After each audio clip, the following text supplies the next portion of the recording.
Maruya.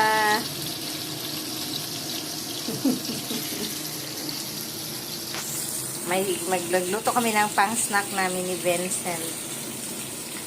Yan. Baka nag-run out yata sa bahay, bossing. Ano? Run out yata sa kasi nawala yung internet. Sunday kasi ngayon eh. Ay, sarap. Okay na ito. Ikaw hindi. Palitan ito. Turn between two lovers, feeling like a fool. Mainit yung buting. Yan na ito. Maruya. Bumili kasi ako ng banana. Ay!